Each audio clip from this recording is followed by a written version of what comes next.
so a story that I sometimes tell to explain the passage of time and my own unfortunate aging is that when I was a kid, and I mean like an actual kid, in the 80s, I was born in 1981, is that at a certain point, I remember my slightly older, more invested in the music industry side of pop culture cousins genuinely considered the concept that the Rolling Stones, again, mid-1980s, mid to late 1980s, that the Stones were still touring and doing concerts and trying to be cool rock stars in what was then their middle age. I'm not going to stop the tape and look up how old the Rolling Stones were at that point, but they were middle-aged guys. The fact that the Stones and bands like that were still basically together, were still trying to tour, boomer rock bands, was considered spectacularly uncool. Like, there was a joke in, I think, The Simpsons calling the Stones' then recent tour Steel Wheels, the Steel Wheelchair Tour. Like, it was generally considered, even though they had hit songs and drew crowds, to be a get-off-the-stage old man thing, because rock and roll was a young person's game, and rock and roll is the spirit of youth and rebellion, and that whole boomer jerk-off notion of what mostly white rock stars believed it to be. Which basically sort of makes sense. You can understand attaching that sentiment to the concept of a 40 to 45-year-old Mick Jagger still jumping around on stage in his leathers, singing songs about picking up girls and trying to be a cool guy as a basically dad, possibly at that point grandpa.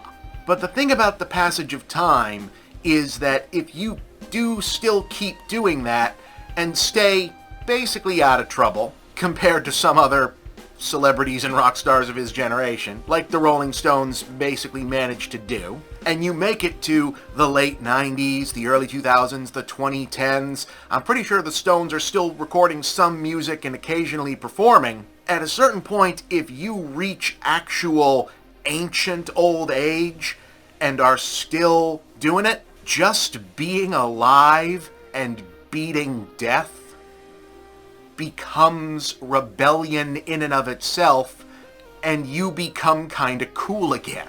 Which is basically what happened for the Rolling Stones. They continued to release music, but they had like a legitimate, oh hey, these guys are actually cool comeback in the 90s. And now when you see certain, not all, but certain boomer era rock stars who have either kept up basically being talented in public and not developed like terrible politics, when they turn up, just the act of defeating the literal Grim Reaper makes them cool because of, not even in spite of, because of old age. And it's sort of weirdly appropriate that that's kind of happened to Spinal Tap in Spinal Tap 2, which is a not great, maybe not even necessarily good, but satisfying sequel to a movie that was the original excellent parody of what bands like that were in the 80s.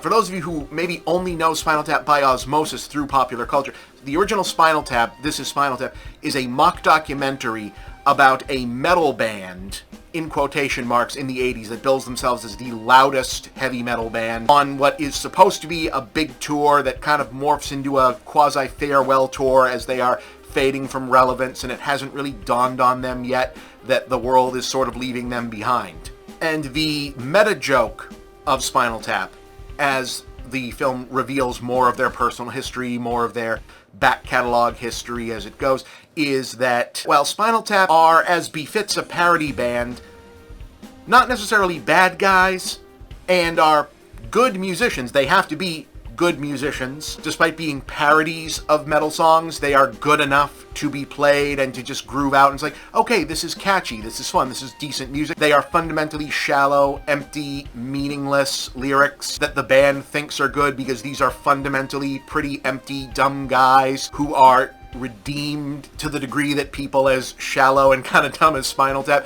can be redeemed by their camaraderie and love of music, eventually, even though they probably will never really get a clue. The songs have to be good enough for the movie to be funny, because the joke is this really any worse than what is actually on the radio and popular right now? Not really. Big Bottom is not an appreciably better or worse song than a lot of what was charting when it came out. And so now we have the new one, that Spinal Tap 2, The End Continues. Just like happened for the real bands that Spinal Tap was parodying, time catches up in an interesting way to the joke. Because whereas Spinal Tap was very funny as a parody of middle-aged rock stars in sort of decline, the fact that they have not so much declined as plateaued and stayed there makes this much more comforting than cutting. Because whereas the joke before was that it is a sad commentary on the state of the music industry and what an empty, fundamentally stupid fake joke the rebellious, youth-driven concept of rock and roll always was, as reflected through Spinal Tap, now the fact that these actors, the three returning stars, the fact that they can still do this, that they can still perform, that Spinal Tap, the characters, and Spinal Tap, the actors, can still get up and do this, and that the parody songs still basically work and you still get to hear them do it, it now feels less like a joke at the expense of shallow junk rock and roll, and more like a, oh hey, I haven't heard that in a while, good job, just like it does for the bands they were making fun of. And that's kind of funny. It's not cutting in the way that it used to be, but it's kind of funny. And also kind of sweet. The best illustration of this is mild spoiler for which songs you'll hear and which songs you won't in the movie. I'm pretty sure all of them from the first one show up in one way or another.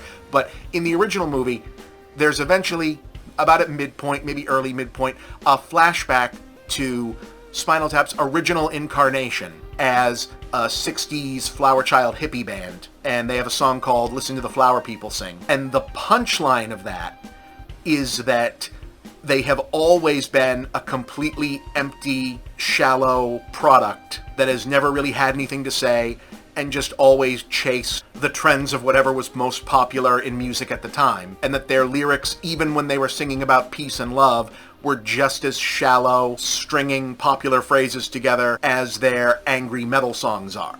But just like their metal songs, still a pretty good, if empty, song. It's a perfectly pleasant version of that kind of song. It would have probably charted in the mid-60s. Not very high, but it would have charted. But now, this many decades later, when they're doing it again, as three now actually very old men who grew up in that era and probably heard the real versions of those songs growing up, and they're bringing in, like, actual other professional musicians, famous musicians like Elton John, Paul McCartney, from that same era, who are also still with us, thankfully. Yes, it's also part of the joke, but it's also part of what's not a joke, which is, oh hey, Spinal Tap's still around, and this is still a pretty good song. So in a certain respect, it has more in common with the more cozy, yeah, these people are jokes, but we don't necessarily dislike them parody movies that Christopher Guest made himself after Spinal Tap. I don't know that I didn't laugh as hard as I did at the original Spinal Tap, because very few things